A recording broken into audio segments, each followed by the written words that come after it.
महाराष्ट्रात आणि देशामध्ये आरक्षणाच्या मागणीची आग लागलेली असतानाच त्यातच मागासलेल्या जातींना समाजाच्या बरोबरीमध्ये उभं करण्याकरता डॉक्टर बाबासाहेब आंबेडकरांनी संविधानामध्ये मागासवर्गीय, आदिवासी, ओबीसी इतर सगळ्या प्रवर्गांना रिझर्वेशन त्या ठिकाणी दिलं. आणि असं असताना काँग्रेसचे ज्येष्ठ नेते राहुल गांधी यांनी विदेशामध्ये जाऊन माझ्या देशातलं रिझर्वेशन आम्हाला संपवायचं आहे अशा प्रकारचं वक्तव्य त्या ठिकाणी केलं. म्हणजे काँग्रेसचा खरा चेहरा आणि त्याच्या पोटातली मळमळ त्यांनी त्या ठिकाणी ओकून दाखवली. लोकसभेच्या निवडणुकीमध्ये संविधान धोक्यात आहे, संविधानामध्ये हे आपलं आरक्षण संपवणार आहे असा फेक निगेटिव्ह नेरेटिव्ह ठेवून त्यांनी समाजाची मतं घेतली आणि आज ते आरक्षण संपवण्याची भाषा करून आलेत.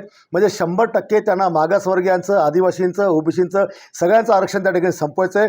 या राहुल गांधींनी हे जे शब्द बोलला की आम्हाला आरक्षण संपवायचं आहे, माझं आव्हान आहे की या राहुल गांधीची जो जीभ छाटेल त्याला 11 लाखाचं बक्षीस मी माझ्या वतीने त्या ठिकाणी देईल.